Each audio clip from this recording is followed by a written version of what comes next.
Hey, friendlies, how's up? No real reason for this live stream today. I was just, I'm about to be making the baby foods for Clements, and I figured I would see who was around. So, if anyone is around, say hey, will you? One thing that I would like to do is wipe off my lens a bit because it's looking a little non-clean, a little non-clear.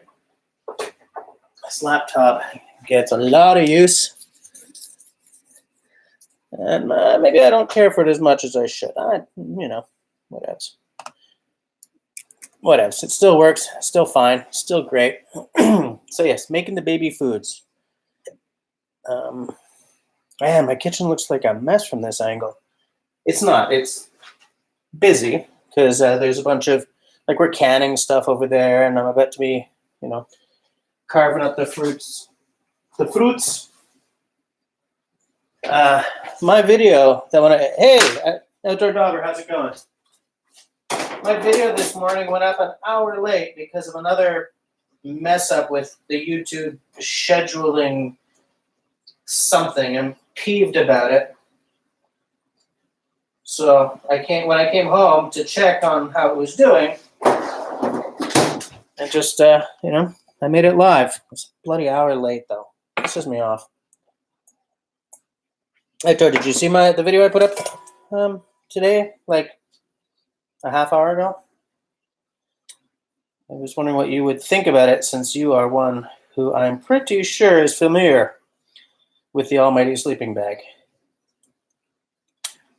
I realized after making that video that I don't actually, my sleeping bag experience comes down to two very clear, mutually exclusive cases, I guess. Okay, you're getting ready for lunch.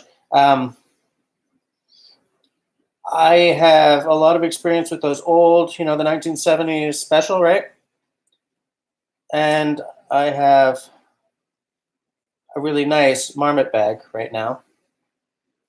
And my Camille has a really nice Deuter. But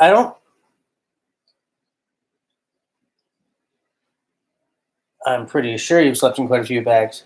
But I don't have a lot of experience with anything in between, like the 1970s special and my expensive bag, So the one that the video is about was a whole new experience. Like, I've looked at kind of bags on the affordable end of the spectrum a lot over the past few years, but I haven't actually bought one. Because as it stands as it stood before that video, we had two bags in the house, one for me at this point, and one for Camille, but we didn't have one for the missus, if she decided to ever come camping with us. Well, now we do. If it looks like I'm ignoring you, I'm not. It's just I'm making the baby foods. So to keep myself from getting bored, I figured I would live stream. So what are you doing today, Outdoor? What's going on? What you working on? How's business? Okay, I'm going to get rid of the disgusting part of this. And I will.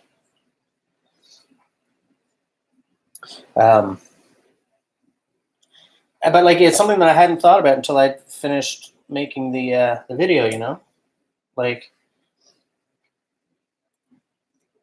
I sort of thought back and realized that bag is a completely unknown. It's completely unknown territory for me because I don't have experience with that end of the bag market for years now. But I do remember the sleeping bags we used when I was in the Air Cadets. Sort of the Canadian Forces Special, big, heavy, smelled like someone died in them. Which reminds me, I'm definitely going to make getting some sleeping bag liners a priority over the next maybe year. Once I'm back to working full time, I might throw some money at that because they're not exactly cheap sleeping bag liners. Or maybe I could find them really cheap on Amazon. But where I look at Mountain Equipment Co-op, for instance, they got silk ones, they got some cotton ones, but it's like they're all. Hold on. Hey, Serge is home too. He's folding clothes. That's the nice thing about the job you got, eh? The hours are. I mean, you got to be up early, but then you got a lot of your day to yourself. Um, Robin loved those cadet sleeping bags. Really, what was it about them that you loved? Did you like sort of the old time feel of them? Did you like? They definitely felt robust. That's for damn sure. Uh, yes, Serge, those liners are a good idea. I just have to get the money together for them. Because then what that means is, you're throwing a sleeping bag liner into the wash every now and again, or after every trip, in fact, instead of trying to get a sleeping bag, I don't know, dry cleaned. I mean, maybe you can throw them in the wash, but I don't know. It seems to me that cleaning a sleeping bag sounds like a much bigger process than throwing a liner in with your sheets, kind of thing. You know. Hey, Wood Pigeon's here. How's it going, man? I meant to ask. I think I did ask, but I forgot your answer. You have any projects based on a raccoon pelt happening anytime soon?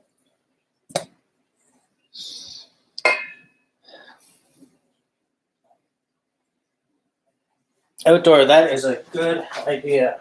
Wood Pigeon is at work and watching the live stream. Huh. I think Robin's probably doing the same. For those of you who are just joining, what I'm doing is I'm making food for Clem. We're getting a little low on a bunch of things.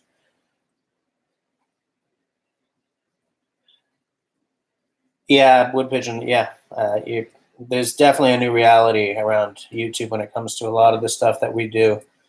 Um, you know, I mean, they're running scared from their advertisers, right? I mean, I hate on YouTube as much as the next guy, but I do recognize that a lot of what we do is not exactly advertiser friendly.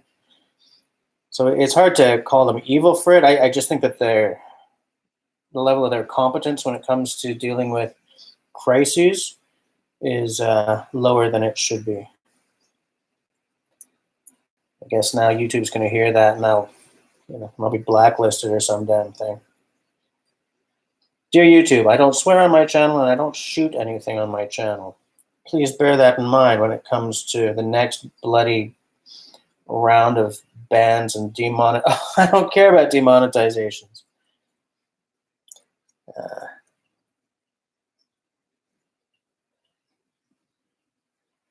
yeah, outdoor. I like that idea of just taking a sheet and sewing it. That's not a bad idea. That's not a bad idea. I may look into outdoor. I may actually go to the local. What do you call it? What do you call those stores where everything is cheap and secondhand? Um, Thrift shop and see if they got any sheets I can use. Something nice and plain. I don't want a bunch of rainbows all over the inside of my sleeping bag, or unicorns or some damn thing. Although Camille would love a sleeping bag full of unicorns. I mean, unicorn print. I think a sleeping bag full of unicorns might get a wee bit uncomfortable. Wake up bleeding.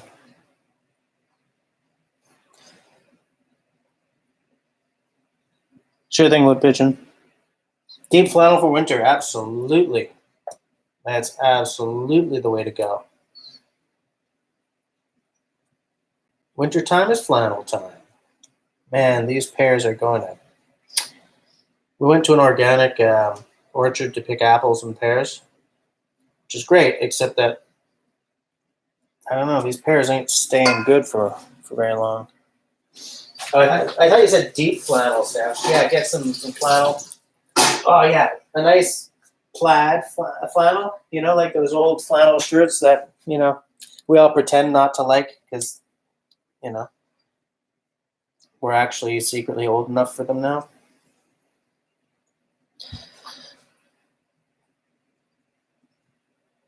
Yeah, Rob, you're not wrong. You're not wrong.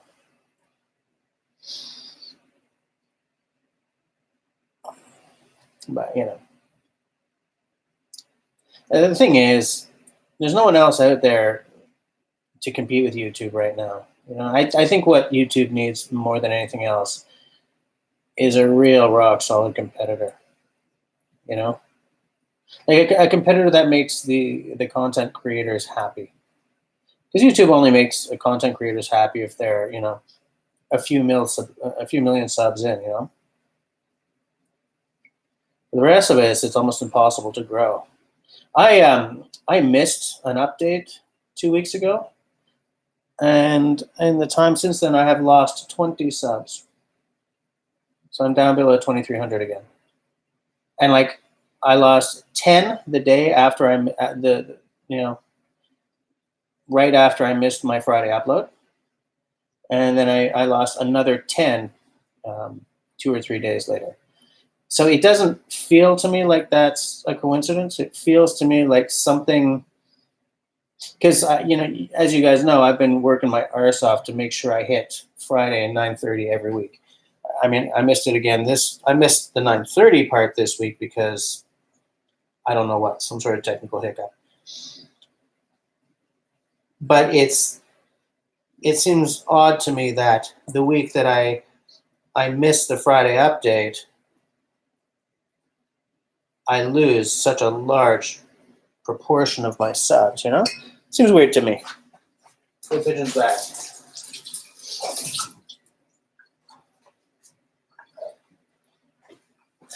How many of you guys watched my Wednesday live stream this week? Because I don't want to, you know, repeat a bunch of stuff that you've all heard if I start talking about something. Because what I had said,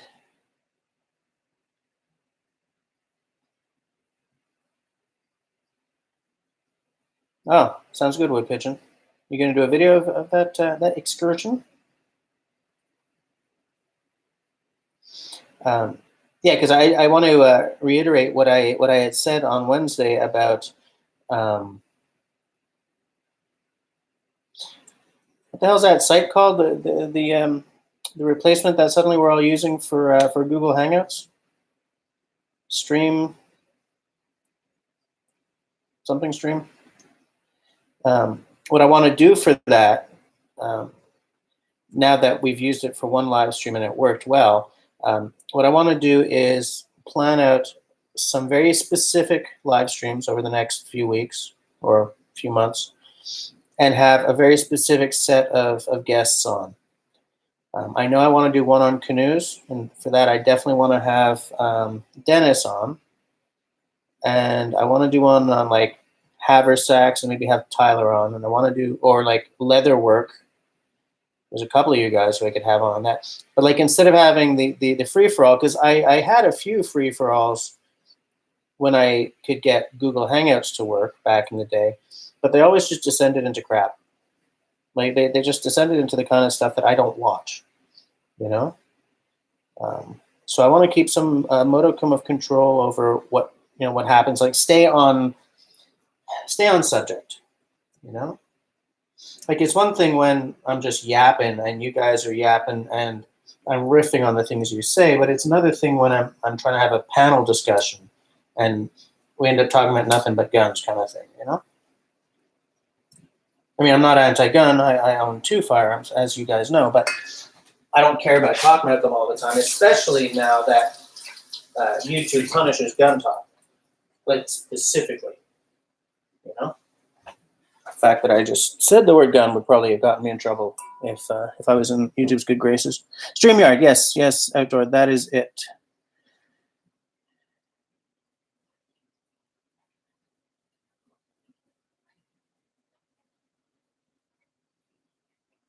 Yeah, Robin, exactly. The ratio there is off to me. It seems like something, they were punishing me.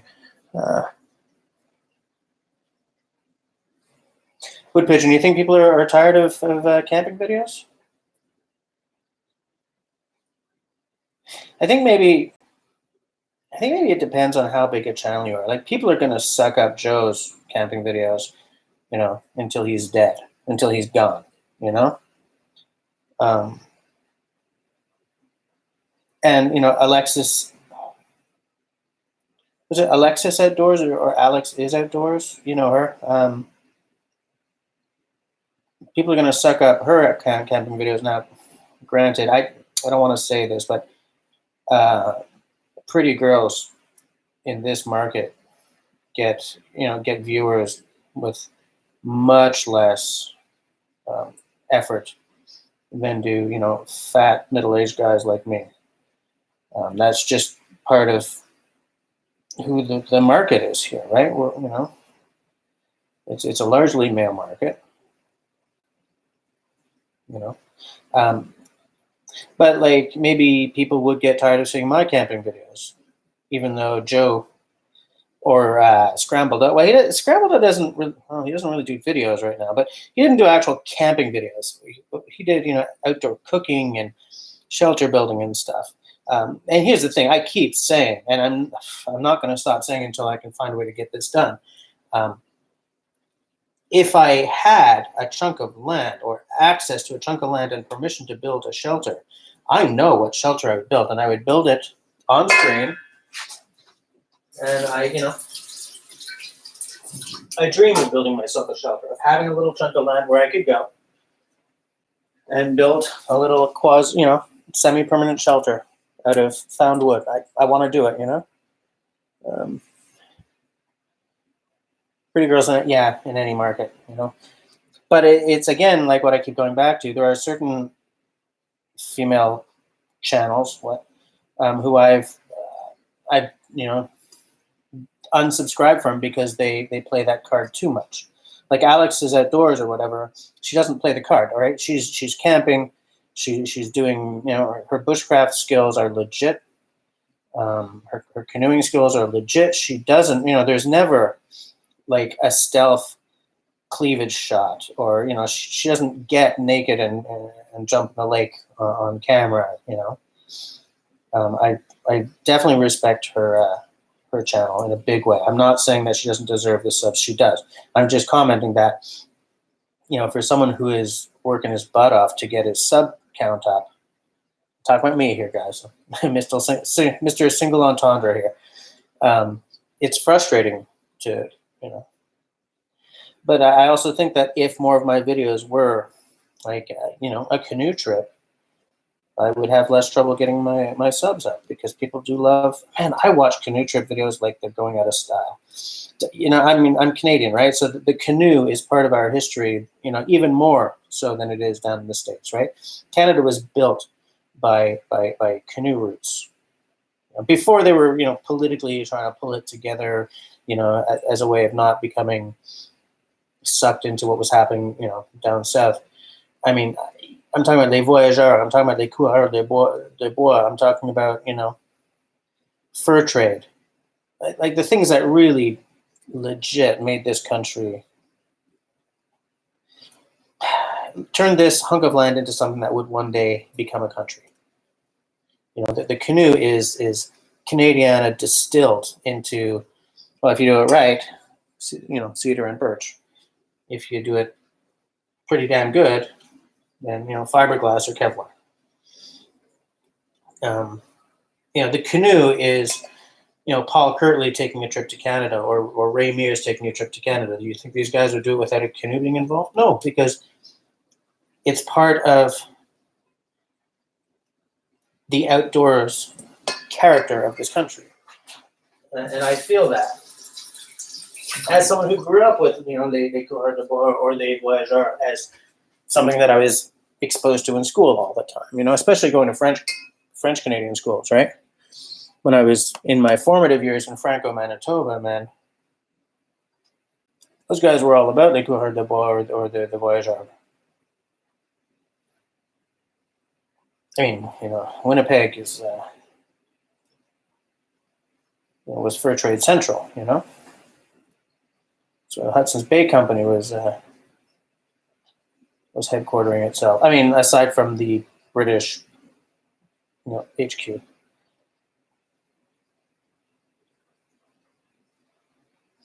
I don't know how I got on. Oh yeah, I was complaining about how things work on YouTube. But yes. So what I meant was no disrespect to Alexis or Alex or whatever that, however you pronounce that channel. I like what she does. Her and her boyfriend are both husband, maybe, I don't know. Her and her significant other, both have the skills. They're both, good on camera. They talk to the camera with ease. They know what they're doing.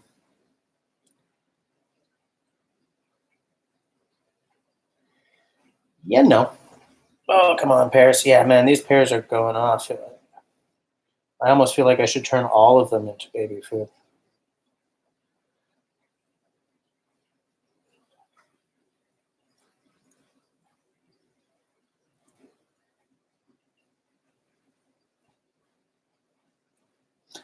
Last Tuesday, again, I'm mentioning this, but I don't know how many of you were listening on Wednesday.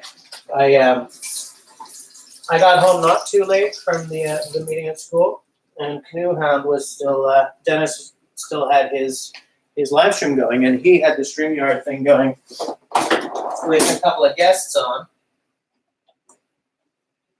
Want to see something gross, guys? See this pear?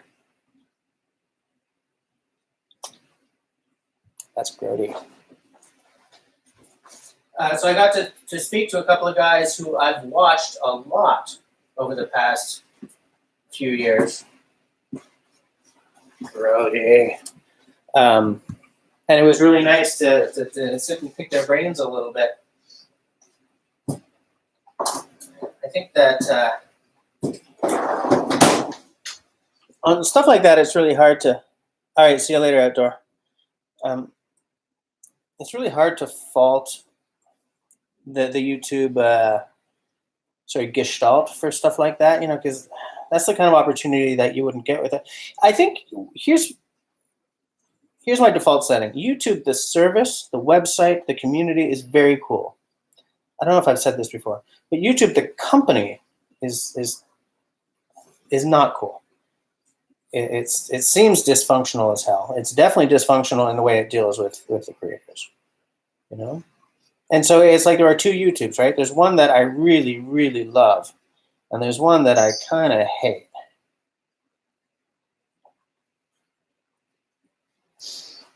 And yet some of the biggest YouTubers never ever have cause to say things like that, right? Like guys like Peter McKinnon or Casey Neistat, because these guys are so big, they don't notice any of these issues. Like when the YouTube union appeared, the YouTubers union, some of us smaller guys spoke about it. Those guys probably don't even know it exists, right? Those guys are getting, those guys are living the life of Riley.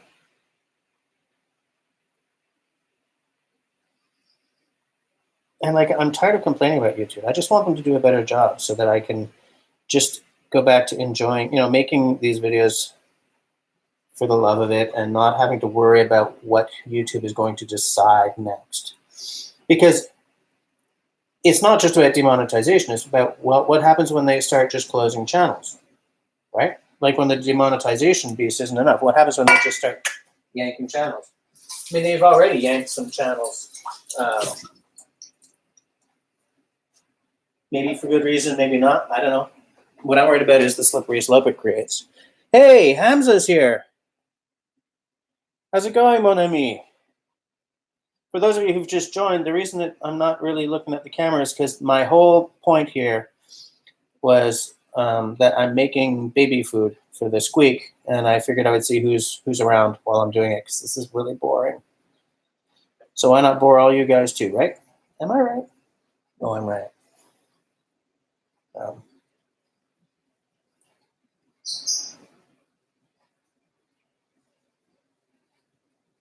I don't know. What do you guys, like for me, canoeing is a big draw. Like I'll watch almost any canoeing video. What does it for you guys? Like what is something that if that YouTuber is on, or you see that subject or something, you're just going to watch no matter what?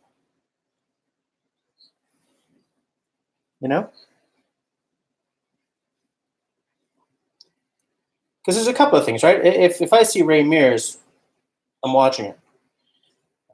There are a couple of his that I watch over and over again. His whole, Is it Northern Wilderness series, the one where he came to Canada?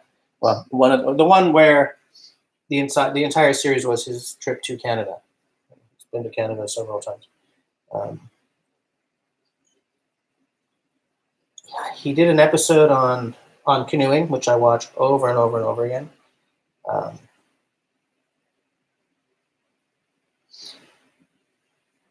like, what is there a factor or a person that you guys see pop up in your suggestions and you just watch?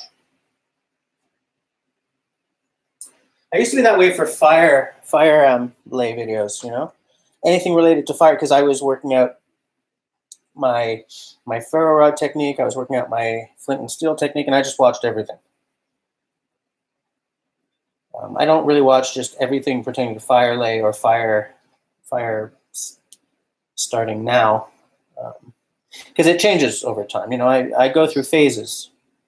There's a time when absolutely everything Joe Robinette put out I watched, but because his videos they're sort of like 2 hours and stuff now, I can't justify taking all that time.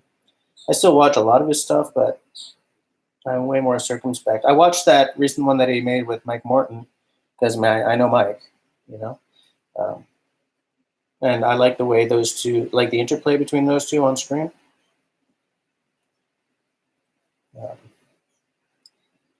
Joe put out another one very recently, which I'm going to watch if I have time later. It's only like 40 minutes, I think.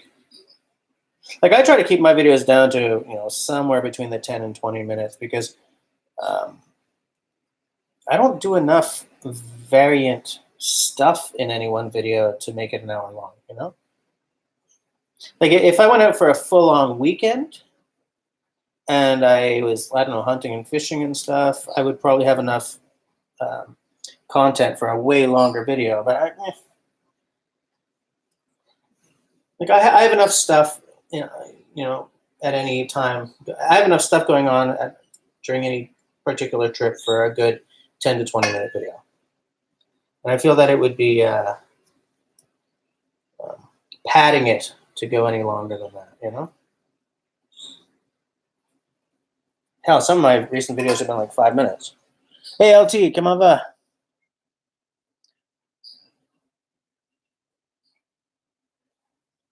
Oh, yeah, Hamza, man. Some of the stuff in your Instagram feed makes me smile. That straight razor, for instance, that's cool stuff because I shave with a straight razor all the time. For me, that's my default shaving setting. I've got two razors, both of which need honing. One of which has a chip out of the blade, so that's going to cost me something to fix because I'm not good enough to sharpen a razor. I'm not. I tried with my good razor and I've just messed up the profile. So I'm just going to go onto the Canadian Wet Shavers Facebook group and get someone to, hire someone to do it for me.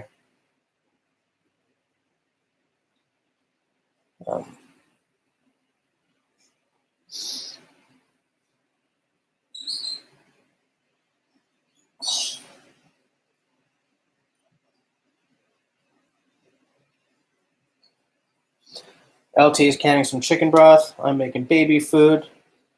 Who else is being all domestic? But yeah, I'm with you, Sesh. If my self-reliance video pops up, I watch it. Partly because he's living like my dream life in many, many ways, right? When this winning lottery ticket I keep dreaming about happens, you won't see me for dust, man. I'm going to be buying a chunk of land, building a log cabin. Well, you will be seeing me because everything that I want to do in terms of the outdoors, I want to video and put up on the channel. Because the channel is part of the sort of the joy for me, right? It's, the filming, the editing's a lot less fun than shooting, but, it's all hard work. If your channel isn't hard work, then you're not doing it right. But, I guess because I went to film school, it's part of the joy for me. It's part of what I like about getting out there. Look, sometimes I don't shoot anything, you know, because I just don't feel like it. Because at the end of the day, as I said, it's a lot of freaking work. And it slows down the process, man. If I'm like, if there's a storm rolling in and I'm just trying to get a tarp up or a fire started, I'm not wasting my time filming it, because it slows everything down so much that I just can't justify it, you know? Do you know that of which I speak?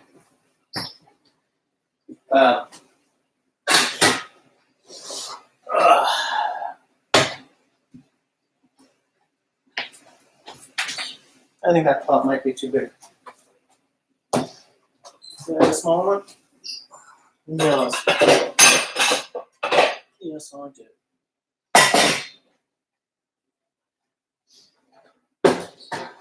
I also watch a lot of pretty much anything pertaining to history, like timelines and stuff like that. You know, archaeology, stuff like that. I'm a sucker for that kind of stuff. Yeah, that's a better size.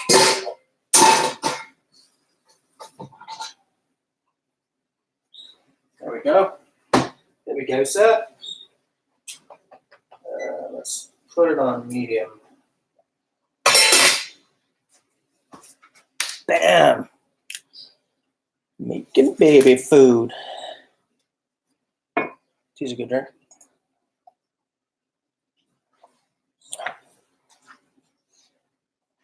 Yeah, part of that, by the way, part of that conversation that I had on the Canoe Hound channel last Tuesday, kind of, here's the thing. I had a canoe all picked out for when I get my money together. It was, I think, the Keewaydin Duo or something. It's a Swift that is designed to be either a solo canoe or a tandem. And I was like, that sounds good, because that's what I'm looking for. I'm like, okay, I know what my price range is and everything.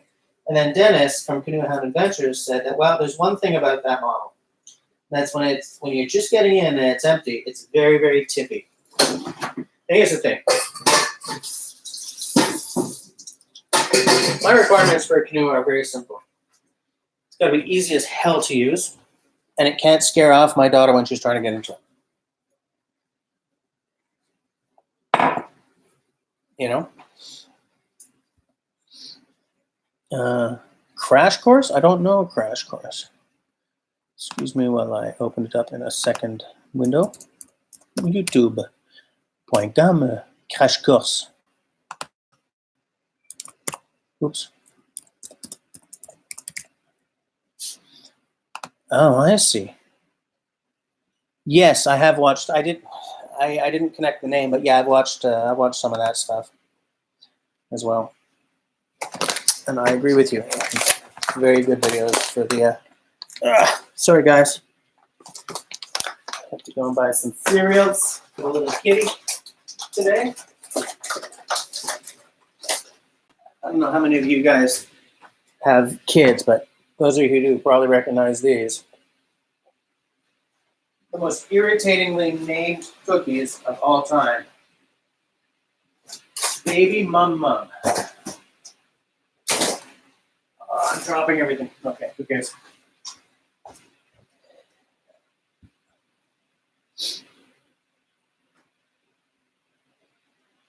Lincoln Tom Green. No relation to Tom, okay. Yeah.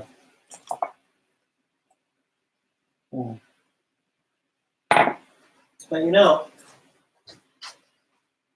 I don't know.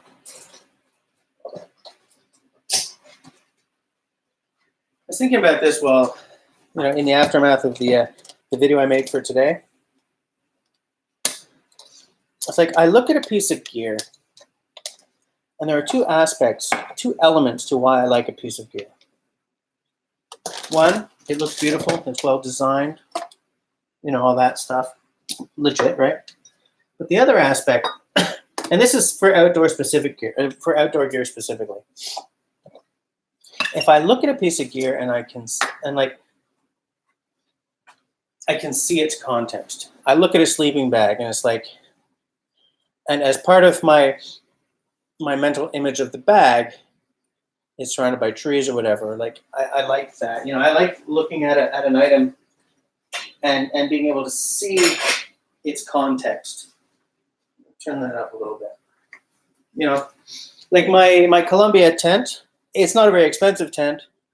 It's heavy as hell. It's old. It's not a very spectacular design. It's not a high end tent, right? I mean, it's the kind of tent you can probably pick up at Canadian Tire, or what would that be in the States? Target, I guess. But when I pop that tent open, because of all my experience with that tent, I pop it open and it's the forest to me. Like I immediately, like the context of it is camping in a very tangible way to me. And, it's the same with like my forest axes. My carving axes don't have the same feel to me because they're not outdoor specific, But like my forest axe, especially my small forest axe, because it's the one that comes out with me almost by default, I look at it and my head is full of the woods. And so, of course, I absolutely adore that axe. Above and beyond the fact that it's beautiful, But for some people, the use of the item... I used to have this girlfriend who would decide on a project, buy a bunch of stuff, and then not do the project, Scouting free. Man, how's it going? How's it going? Okay, see you later, Hamza. Yeah, I was just rambling aimlessly about canoes and about gear stuff. How's the weather in Germany? Well, I'm waiting for that answer. To get back to what I was saying, she would buy all this gear for something and then not do it. It's like getting geared up for whatever the project was, whether it was camping or, I don't know, distance biking or whatever. It's like that's where the whole process ended, Whereas to me, I see the gear and I see it in situ, in the woods, and that's what the gear is for. Having fancy gear is not enough for me, Hey, Anthony. Ethan Johnson, there's a spider on my neck. I do not see one.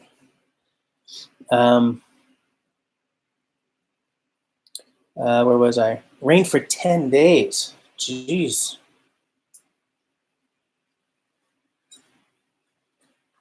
Where was I? Anyways, if there's a spider on my neck, I don't mind. 10 days of rain? Holy crap. This past weekend when I was out, trying my new sleeping bag, the night it went below zero. When we woke up in the morning, it was still frost on the ground. Yeah, let me empty my pockets here. And it's very warm right now. I don't know exactly what the temperature is, but it is warm. Anthony, I'm making baby food. I'm blanching. I cut up some pears, and I'm blanching them up. So, what is the temperature today? Yeah, it's 16 degrees. So I was out in a t-shirt. Anthony, what's up with you? How's up with you? In fact, as we now say here at the Rain Dance Bushcraft channel.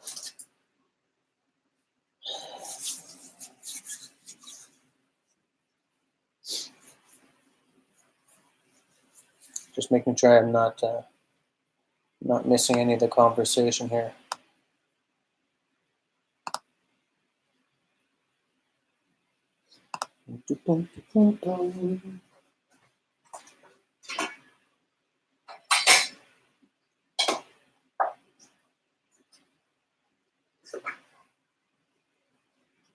There we go.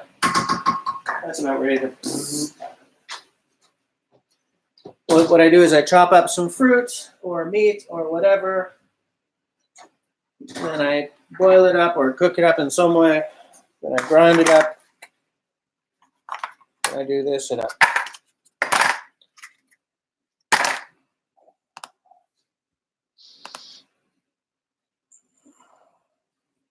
Do, do, do. Do, do, do, do, do. So like even when I'm thinking about this canoe that I'm going to buy once my money's together, I get excited about it, not just, for the tech in the construction or whatever, or the Kevlar or whatever, but the idea of gliding down a river in it. It's exciting to me, Even as someone who hasn't, before this past summer, it had been, 25 years since I last been in a canoe? No, less than that. We got, pretty close to, well, last time I was in a canoe, I was 18, so actually a long bloody time ago, but it was nice to get in one again, and sort of the love of it, was real.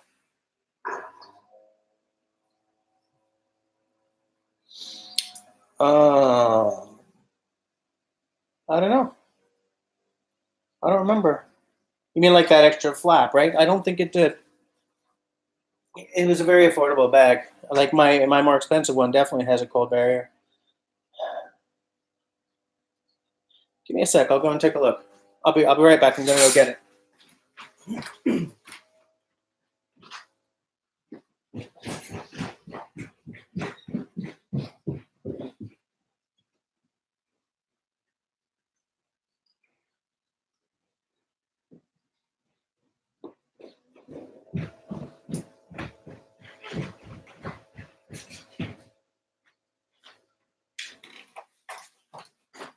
Like it doesn't have that, some of them have that sealing, that self-sealing waterproof strip. It doesn't have that. That's for sure. Oh, no.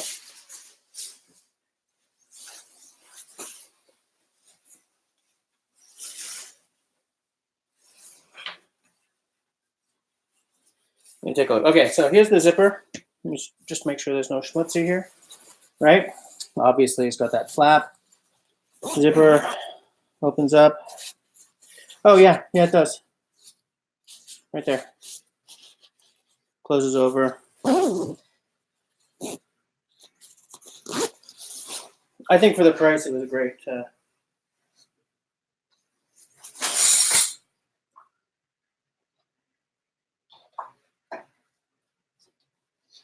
I think for what it costs, it's a great buy. Now, that being said, I have not used this in full-on -10 weather. No, I mean, but with sleeping bags like that extreme rating is not your comfort zone, right? I think that I definitely want to try it in cooler weather, because as I said, this past weekend it dipped below zero, but I don't think it went down to -8 or anything like that. It's and it did a spectacular job this past weekend. But I want to try it a little deeper into the season, when it gets down more closer to -10, just to see, because you have to really test these things. You just have to really test these things.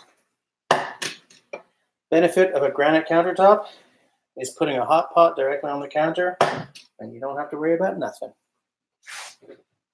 Yep, nothing. I do realize that you don't have to worry about nothing is not grammatically correct, but I do invite you to give me a break.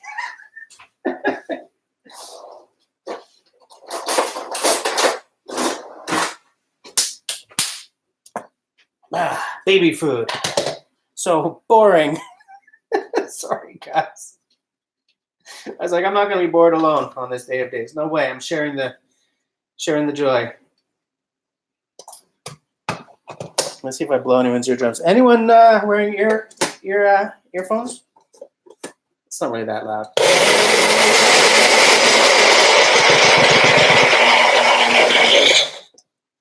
Yeah, it's not that loud.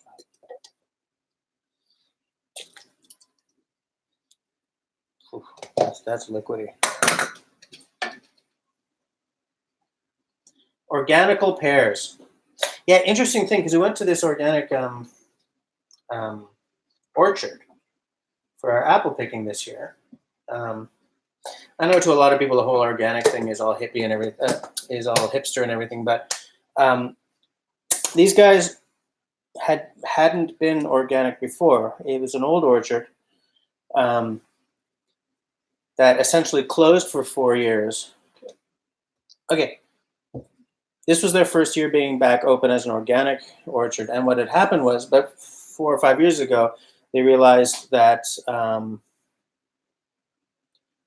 that the soil was essentially dead. There were almost no worms left because of years and years and years of what we call conventional farming techniques, right?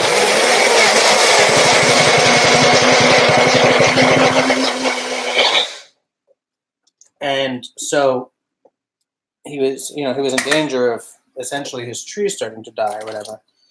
And so they decided to go organic. And took 4 years off. I can't imagine how much that must have cost. Like with a lot of orchard owners kind of riding the edge anyway. He probably didn't close the whole thing. He probably did it in like in a rotation or something, but he did it just as, for basic business, because his soil was essentially dead and he had to bring it back. So that was, really, is it that loud? Sorry, guys. Let me just move it a little further away, as far away as I can get it.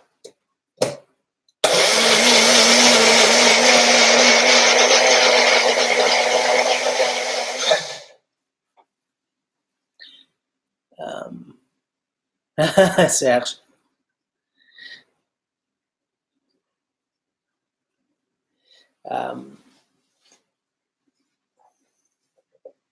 But yeah, so I it's when it's someone like that who goes organic or solar or something, where it's not a hipstery kind of gotta be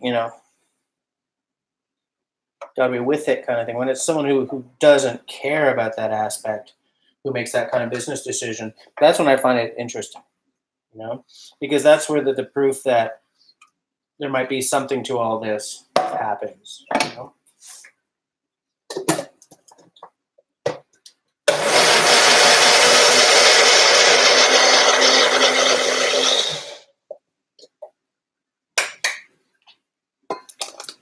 But you do have to be okay with your apples not being perfectly shaped, or your pears not being perfectly shaped, or all that, all that stuff that,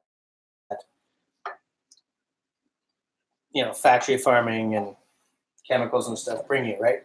Cosmetically. That's why we think of carrots as being orange instead of like orange and purple and, yellow and, carrots used to be many, many colors, but as with all things farmed, monoculture became de rigueur. And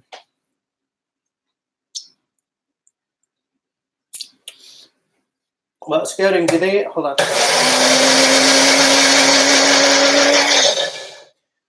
In Germany, do they have the same set of rules as they have here? Because there's a real stringent set of rules you have to follow in order to label your stuff organic here. And it's funny because it's kind of squirrely. You can call your brand something like maybe Nature's Organics, and there's no rule to that. But as soon as you put like an actual organic claim for the contents of your product, there's a lot of stuff that comes into play for that. There's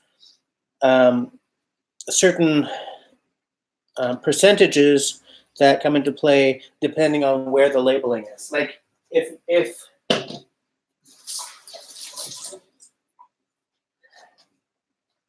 wondering if I have anything here that, because like what you'll get with some stuff is non-GMO instead of organic, right? Because all that means is that it's not genetically modified. That doesn't mean that it was brought up, without pesticides or whatever,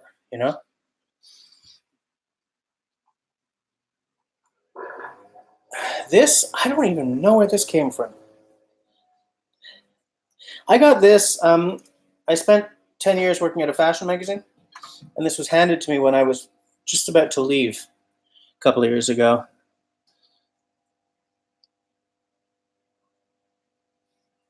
I'll take a look at the tag off camera later, and I'll drop you a message on Signal. Okay. Okay.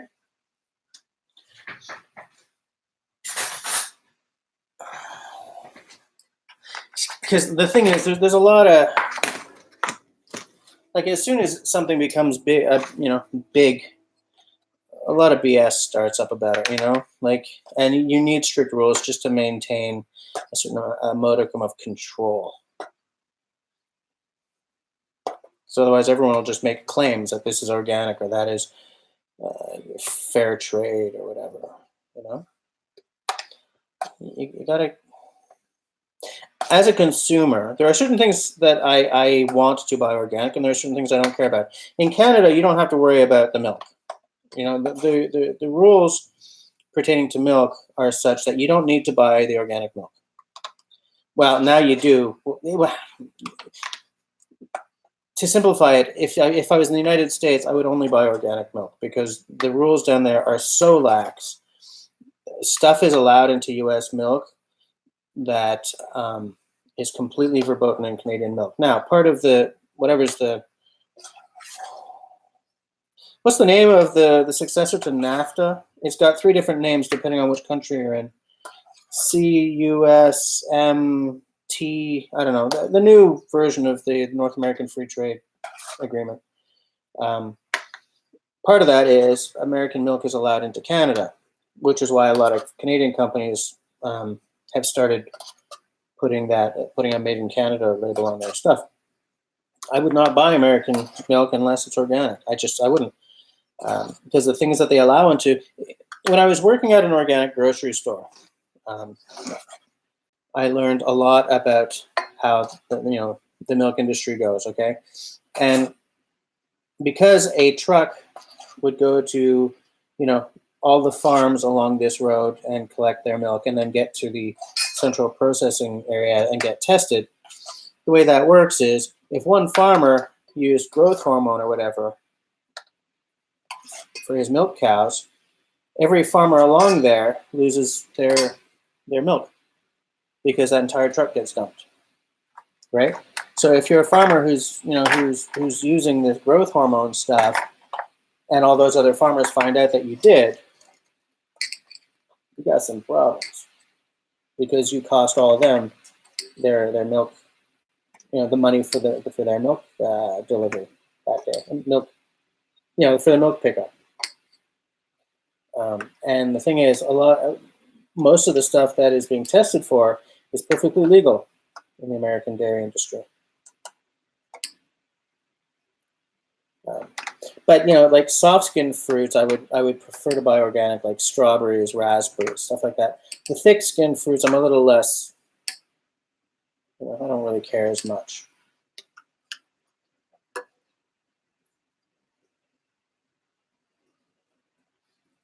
USMCA, yeah, but it's called USMCA or whatever. The US it comes first in the American name. In the Canadian name, the C comes first, and in Mexico, the M comes first. It's like one agreement, 3 names. It's bloody confusing, and none of them roll off the tongue the way NAFTA did. Hey, Tenenbaum, what's up? How's it going over there? How's the weather in Sweden? Scouting Free tells me that they've just had 10 days of rain in Germany. I'm like, ugh.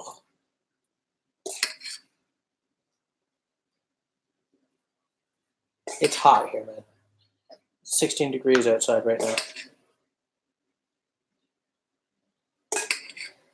Making the baby food. Let me just test my wares. So good. It's important to test, what you're going to put into your daughter's little mouth, right? Make sure that the food is okay. Let that cool before I put it in the freezer to avoid bacteria. Cold weather too? No. Let me just see what's going on. Oh, just got pear puree all over the trackpad on this computer. Nice one, Jess. Keeping it real here, folks.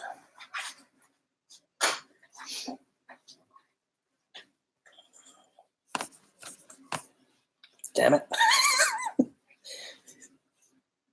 Okay, we're good. We're great. It's fabulous. It's fine.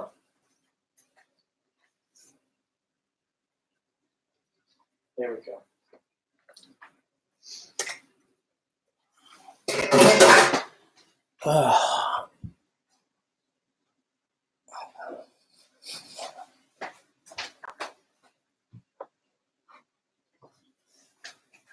Boom, baby.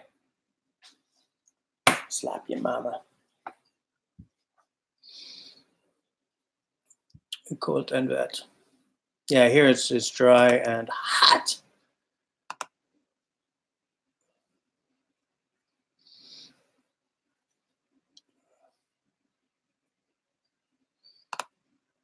It's funny, I was just talking about Mike Morton, and he just dropped a comment on my video from this morning. He's got a hole in his sleeping bag collection. It seems that's right around where my new bag fits.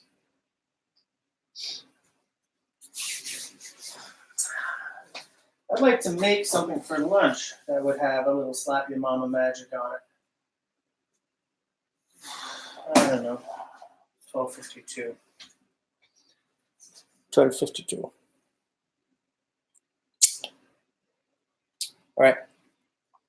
I will stay on for another half hour. Then I gotta go get stuff done. Gotta get stuff done. Here's the beer from Wednesday. All cleaned up, ready for Camille to take it to the store and get some monies for it. The monies? I don't know if that's enough pears. I don't know. Just let me check the pears. Maybe I should do some more.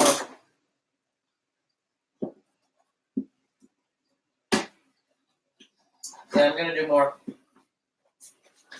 Do some more pears. So let me move this out of the way. Move this out of the way. Let me put these pears right here. Am I doing this one? Yes, yes.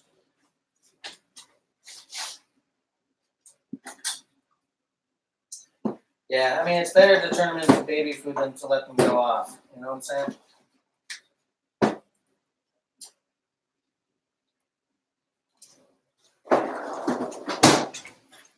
Especially because they're going to get used up. That kid is a piglet. He's a piglet. That's a terrible thing to call my daughter a piglet. How dare I? How dare I, sirs? How dare I?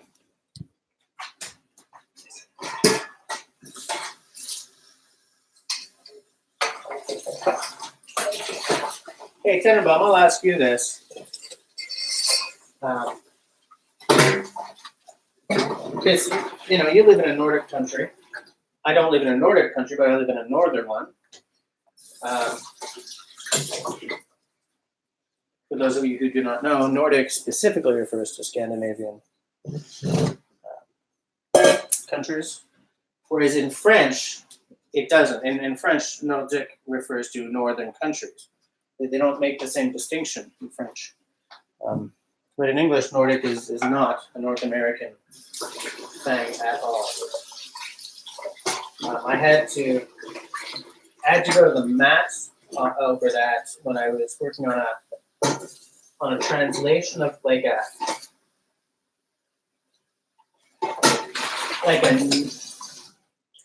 Canadian cookbook, like Canadian recipes. And in French, the book was all about, you know, Nordic this, Nordic that. And when I was doing the translation, I was like, you can't say that. We're not Nordic. Anyways, that's not very interesting. That's neither here nor there. But anyways, you live in a Nordic country. So, like, the sleeping bag video I put up today, that bag is good down to like -10. Well, like in a Swedish winter, I'm pretty sure you guys get as cold as we do. Because one thing that I would say about it's a 3 season bag. You know, it's good down to -10. Its comfort zone is like around um, more than that. I don't bloody remember because I have a mind like a steel sieve.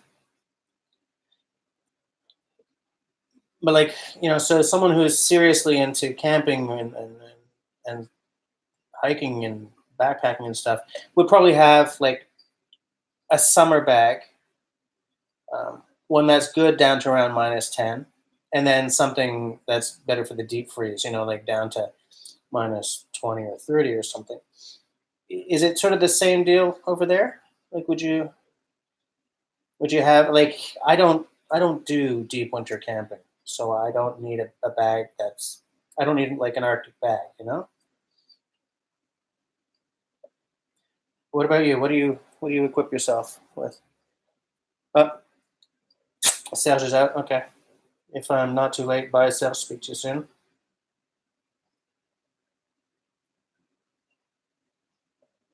Hey, Jackie's here. How's it going?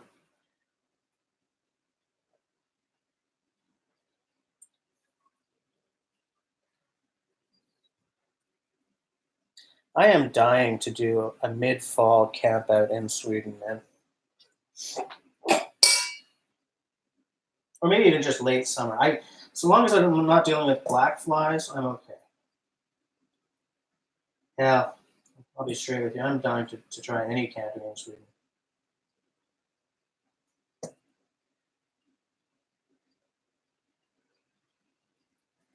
So I gotta hurry up and win that lottery ticket.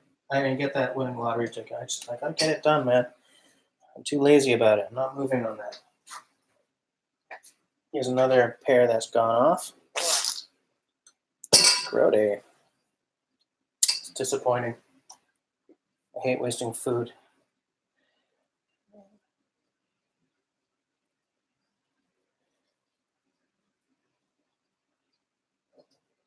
Norway and Sweden are both very north-south, much north-south countries. That is very true. So it's probably here in the extreme south, -10 is fine for the winter. Okay, okay. I wonder. Yeah, because even I mean I'm pretty far south here in Montreal, but um, for deep winter like January, February, I would need something warmer than -10.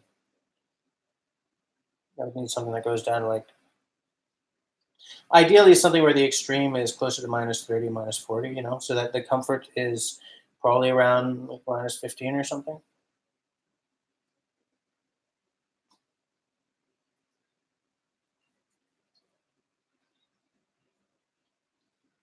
Okay.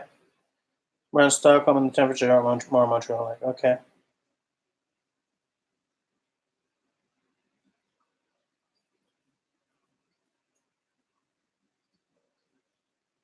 Yeah. Okay. So it's very very different north to south in Sweden as well. Yeah, because if I was, I mean, I take your point. If I was living around Vancouver, I think I'd need a cold weather bag. -10 would be fine.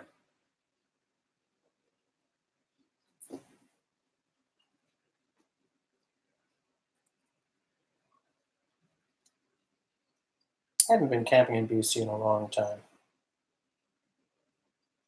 It's good stuff, man. The territory in BC, almost anywhere you go in that province is spectacular. Almost anywhere you go. Like where my dad lives in the Okanagan, it's very different than the coast, that's for sure.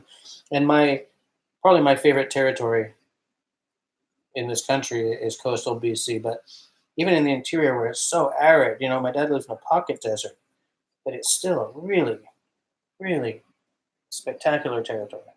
Different than I'm used to.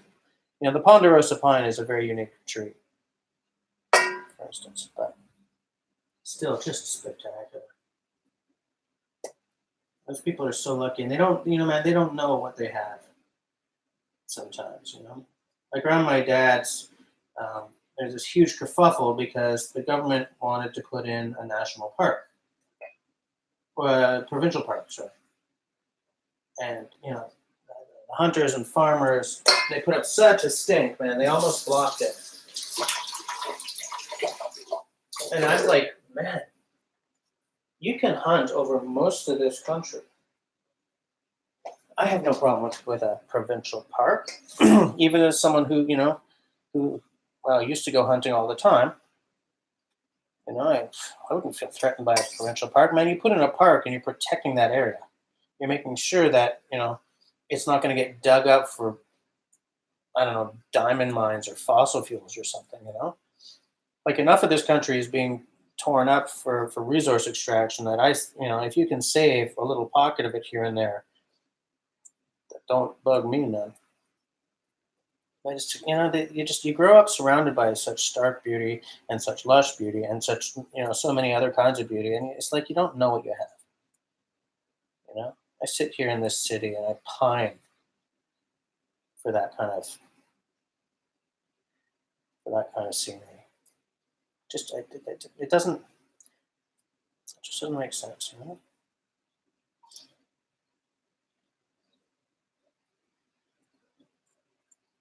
This pair is not giving up easily here. Hold on, guys. I'm having some. Oh, there we go. Northern High. Yeah, Scouting Free's right about that. Like here in Quebec, we have like the Charlevoix region is very, very pretty. It's right next to where the boreal forest starts. So it's funny because there's up around Saguenay, there's like a ridge that is the clearest dividing line between the Charlevoix region and the boreal forest that you could ever hope to see. It's like on one side of the ridge, it's all conifers, and on the other side of the ridge, it's mostly deciduous. And in fall, that Charlevoix deciduous magic, it's like the entire region is on fire because there's so much red and orange in the trees. And I mean, I'm saying this as someone who is an epic fan of the boreal. But, we've done the Charlevoix as well. Spectacular, and you get here in Quebec, we have some epic stuff going on, like the Saguenay Inlet, whatever it's called, is like 160 kilometers long. And the first 100 of it is saltwater, even though it comes off, like there's the St. Lawrence River, which is huge, and it comes off that. And the fact is that a lot of the St. Lawrence is saltwater because it empties into the ocean. And like more than halfway up this, whatever this inlet is called, with the Saguenay Bay or whatever, it's all saltwater. There are sharks in the St. Lawrence River out there. There are whales. There are just, you could be sitting there on a rock in this inlet and see a bunch of belugas go by. You don't. People don't have to travel to see spectacular stuff. People think that they do. People think that they have to jump in a plane because there's never anything interesting right where they live, and it's not true. It's like whenever someone is crowing about how great their city is, I'm like, dude, all cities are great. They all offer something. I don't happen to love cities, but I mean, every piece of every country, every region, every city and province and state has some cool stuff for people who like to see the outdoors. We just have this concept that you have to jump on a plane in order to get to a cool destination. And universally, we're more fortunate than that.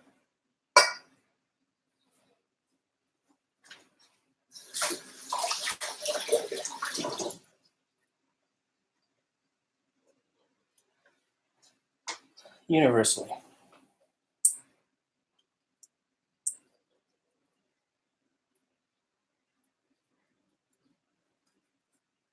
Getting free. What's the warmest sleeping bag you have? Do you need something that goes down to like -30, or are you good with something that hits -10?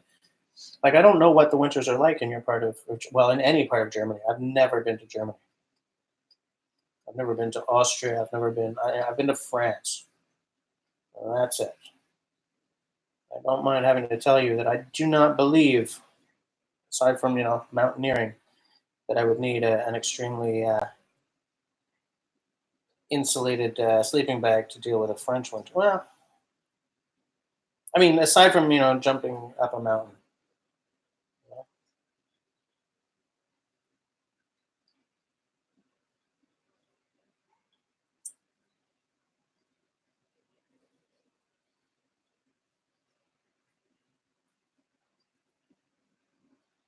Just give me a second here, guys. I'm just finishing off this little pear, this wee pear.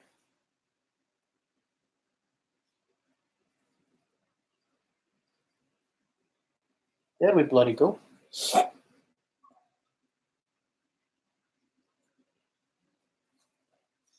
Well, Jackie, I've never even been to Oshawa.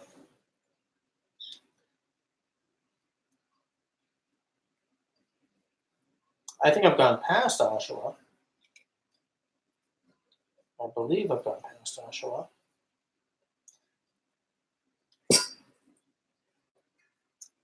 Let's not put the seeds into this baby food. Baby food.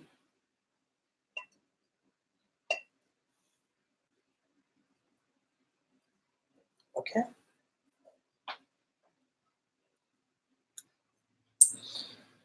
It's a good place to go through.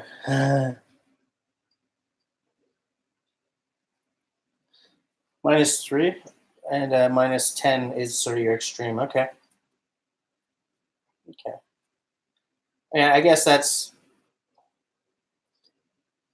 if you're not going up the side of a mountain, right?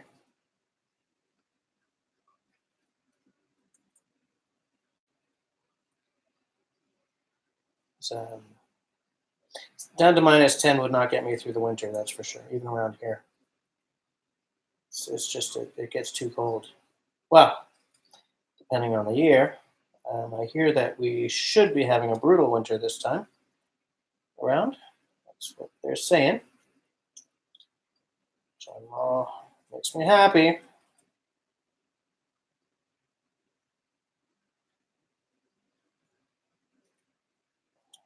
Oshawa.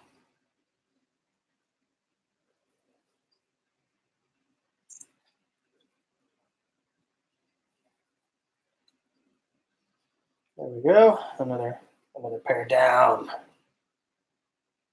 Hair's gonna be hard to deal with, guys. I'll tell you that for free. There we go.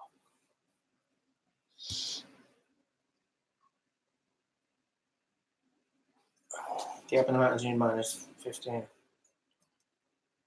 Yeah, I knew that Oshawa was a car town. I didn't know it was only a GM though. I thought it was sort of a pan car company town.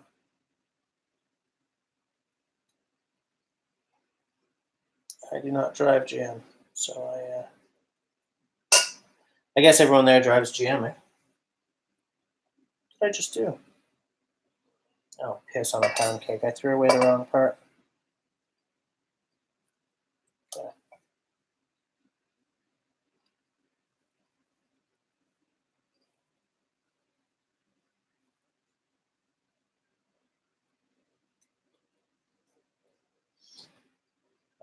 There's a guy I know at work who very very he's from England, and before he moved to Canada, he was very hooked into the canoeing um, community over there.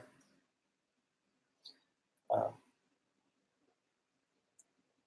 but he's also a bit of an adrenaline junkie, so he was into sort of the whitewater thing and kayaking down a waterfall and stuff like that. And that's stuff that I'm not into because you know what I got all my adrenaline junkiness out when I was mountain biking in my 30s. Um, broke my hand a couple. Well, I got injured a few times, shall we say, and it sort of cured me of the need for adrenaline. So to me, the idea of cascading down a waterfall in a kayak is way less attractive than the idea of just, drifting across a lake, jay stroking my way across a lake looking for a nice campsite. But it's funny because, canoes and kayaks are like bicycles. There's a solution there for everyone. There's something there for the adrenaline junkies. There's something there for guys like me who would probably bore the adrenaline junkies, you know, witless, but it's what I'm into.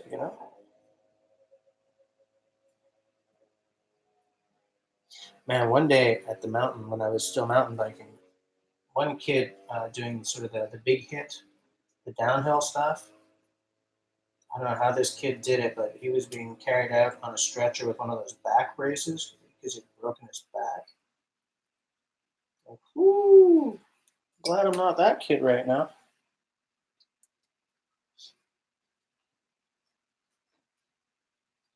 It's funny because the thing about mountain biking, I just did trail riding. I didn't do any of the big hit downhill stuff, but the scariest part for me was not biking down the mountain. It was taking the chairlift up because I've got this wicked fear of heights, like debilitating. And I would get onto the chairlift and I'd have to clamp my eyes closed, and my friends would be trying to distract me by talking about stuff, and I couldn't do it. Couldn't do it. And the last time I went mountain biking, I think I've told this story, but it's a good one. The last time I went mountain biking, we were at the IGA. Well, we were at the supermarket picking up our snacks for the day, and I saw these big cans of Jolt Cola. Um, and Jolt Cola used to be famous for its slogan, all the flavor and twice the caffeine of regular cola. Uh, if any of you guys work in the tech industry, you know Jolt Cola. I was like, man, I haven't seen Jolt in years, so I bought this can. And these cans were big. They weren't like the little 355 ml cans. These were like big honking cans with this weird like twist off top. And so we went to the mountain. I cracked this thing open and I downed it right before getting on the chairlift, which was a mistake because I got on, and like as soon as the chairlift like started moving, I got the panics. Like I just spent my whole life in art school, so my imagination is very visual, and I just saw myself spiraling down from the chairlift, like, or the chairlift falling, or some disaster befalling us all. And I just got really, really freaked out. We went up twice. No, we went up once, came down, went up again, and just like full on panic. And then I finally just said to the guys, like, you guys go. I'll do the cross country loop because I can't handle it. I can't do it. And I haven't been mountain biking since, You're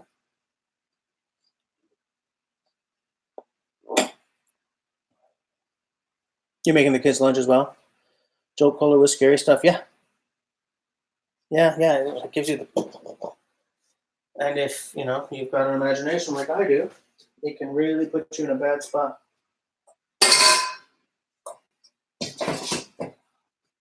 And like, to me, mountain biking was more about being in the woods than chasing the big hits anyway. Like all that stuff that I've ever done, it's always been more about being surrounded by trees than the activity itself. I probably could have just been hiking, and I would have been getting my nature hit in.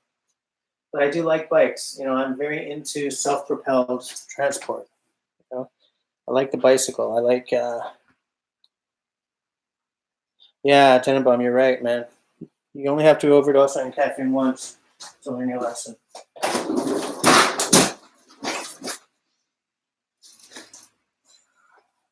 Provided you don't, like, kick the bucket or something.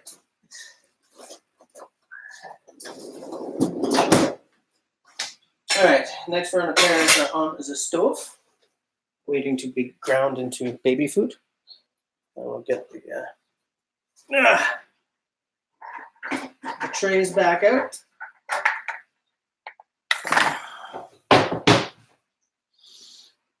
With a pot of iced chock full of nuts coffee. Oof. Yeah. Man, I haven't thought about chock full of nuts in, forever.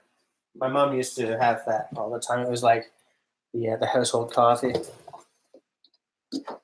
And I've said this before, but if my introduction to coffee had been one of these instead of that paper cone thing, I would probably be a coffee monster, you know?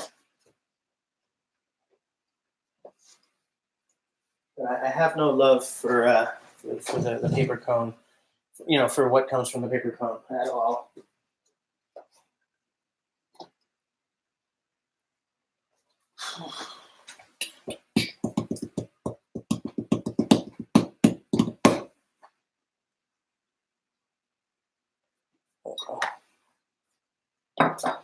The hell have we been talking about? We've been talking about canoes. We've been talking about sleeping bags. For those of you who don't know, Tannenbaum knows a whole lot about tents. I keep meaning to sort of hit him up. But in fact, I did hit you up about like a little 2-person tent at one point. Because I'm still interested in getting like probably just a secondhand, but in good condition, 2-person tent for when Camille and I go camping alone. Because that big honker that is in the video I put up today, it's too damn big for just us two. You know, it's too damn big. It takes too long to set up. There's too much room inside, like. But like the reason I don't want to, you know, go whole hog into a really expensive 2 or maybe 3-person tent is, I don't know if maybe we'd feel claustrophobic in something really small, you know? I don't know. It's something to think about.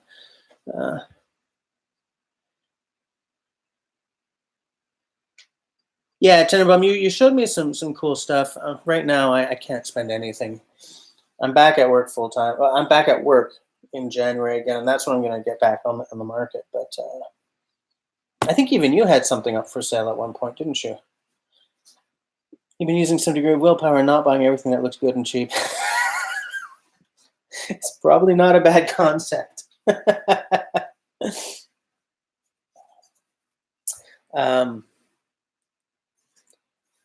When I was in cadets, we used to, like for winter camping, we had these big Canadian Forces issue Arctic tents. And if I remember correctly, part of the system of these tents was to pack snow up around the sides. I guess because were they bottomless? I don't remember. I only vaguely remember these tents, but I remember them being big and kind of a plastic canvas or a waxed canvas or something. Just turn this down a bit. Just, you know what? I'll suck it up and add a little bit of water. There we go.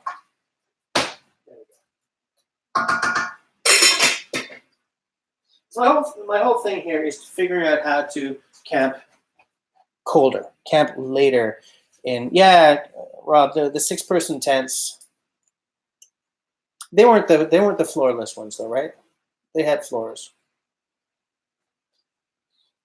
I'm looking for a way to camp later into the year. Not January, February, but like into December maybe. And I would love to have the money for a canvas tent and a little stove to put in. I would love it, but man, it's just not affordable for me. You know. But yeah, I would really like that. I would really, really like that. And I think Adrenaline Adventures put up a video. He got a tent off of Amazon that had a floor.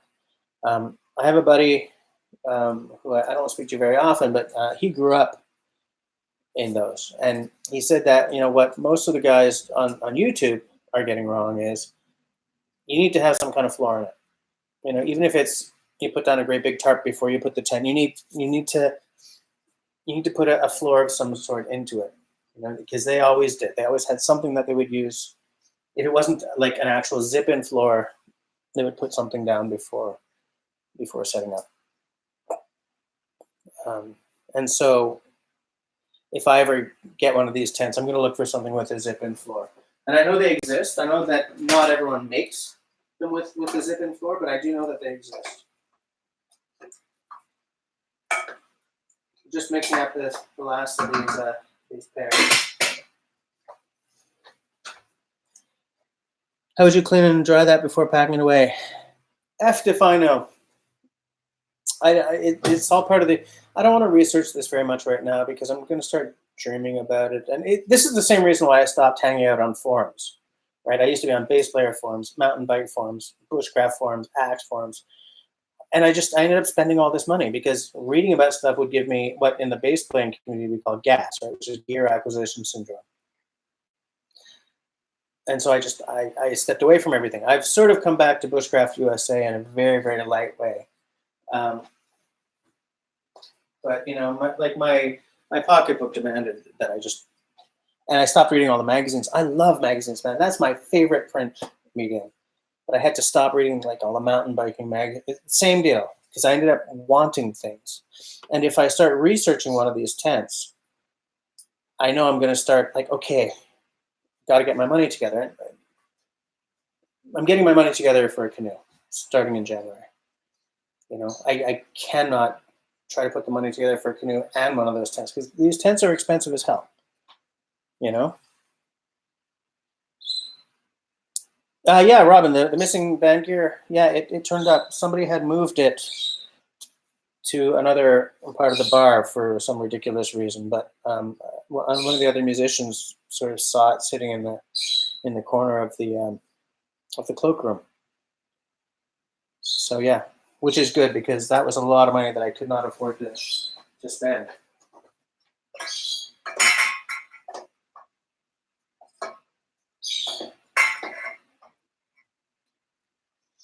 And sort of as a follow-on to that, what I wanted to say to Tenenbaum is the reason I didn't eBay a small tent is because it seemed that like the ones I could afford were all like need small repairs. And like as what Robin and I have discovered is that we would buy all these old tools, all old workshop tools, and they were always in need of restoration.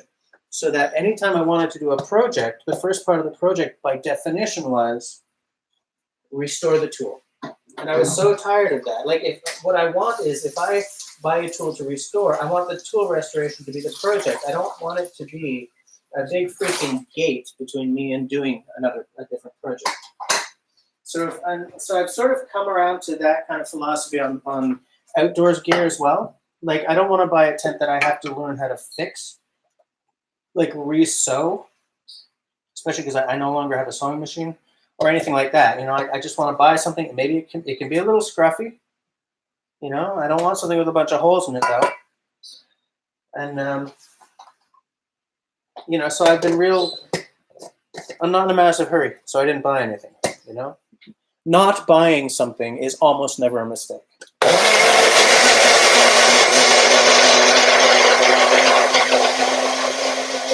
If someone has a Black Raven axe for sale that still has life in it for like $100 and I don't buy that, that's a mistake. But what I mean is like taking my time is not a waste of my time, you know? Because you know, historically I have bought things and then regretted them because I've jumped on it when I should have said, oh, hold on. Is the timing right, or is everything okay with this thing I'm about to spend money on, you know?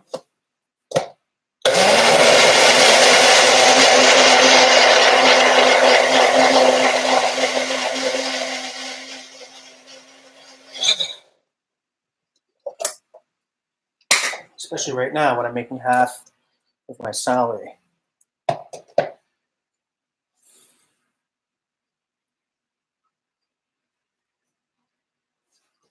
Yeah, Tenenbaum, you said that you would buy tents that needed repairs and then you'd repair them. But that's part of the joy for you, right? I actually enjoy that part. Yeah, I should have read the rest before. Yeah, Robin, I'm with you. Yeah, I found the gear.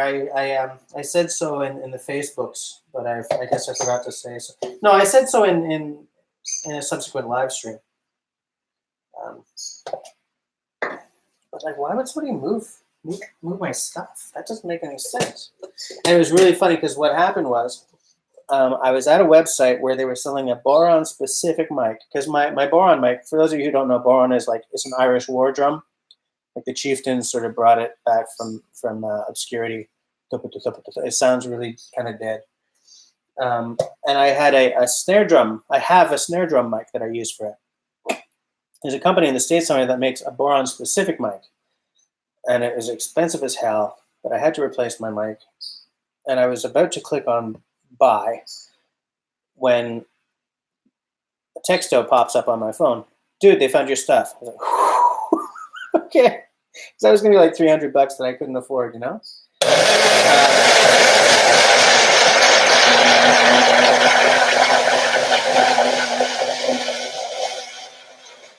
Look, part of me was into the idea of finally having a boron-specific mic.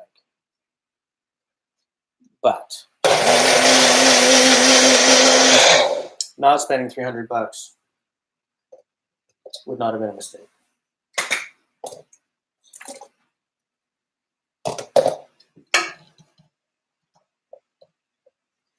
Not to mention the fact that the vocal mic that I had lost was only like 3 months old.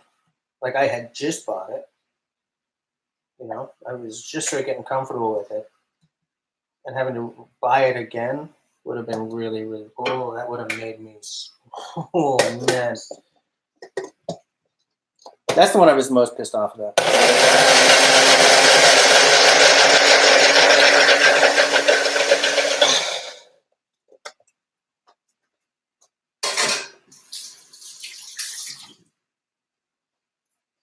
But hey, I'm pissed off all the time anyway, so it's not exactly out of my way to have been pissed off about that.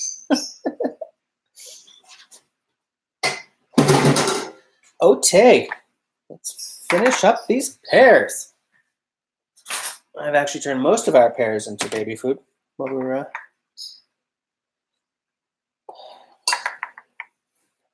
boom, baby boulette. Yes, Jack, it is. Great for babies, but you can use it for margaritas as well. I'm just being a jerk. I haven't used it for margaritas. I've thought about it. Thing is, I'm not sure which is superior, the margarita or the daiquiri.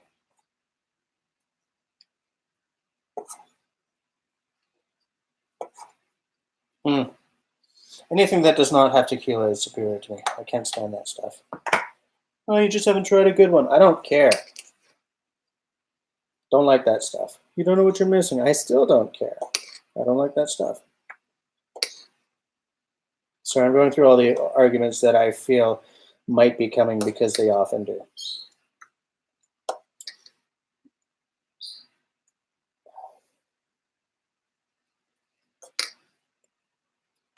Yeah, Tenenbaum seems to have a lot of information about small tents, and even like sort of more classical tents.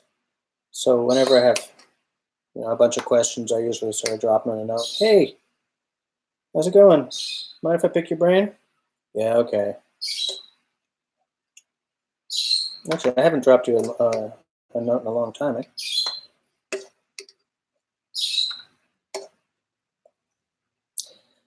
It's funny because when we decided that I would take parental leave, like that herself would go back to work early and I would take the rest of the leave, I thought I was going to get so many personal projects done. And you know what? All I do is stuff like this. I run all morning to get Camille to school, and then I run to clean up, the mess that Clem has inevitably made during the morning or whatever. But like it's just having a kid eliminates all the time you think you have in the day, And since I'm home, Camille is not doing like the after-school daycare because I'm home. So that means that I essentially have to, like, I don't have a whole lot of day to get stuff done. And I've got a honey-do list like you would not believe. So, yesterday I got the office downstairs cleaned. called that an epic win.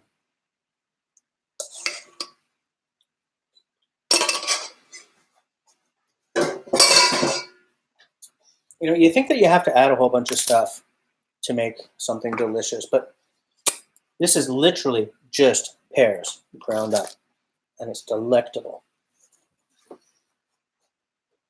So good. Oh, we're at 1:30. Okay,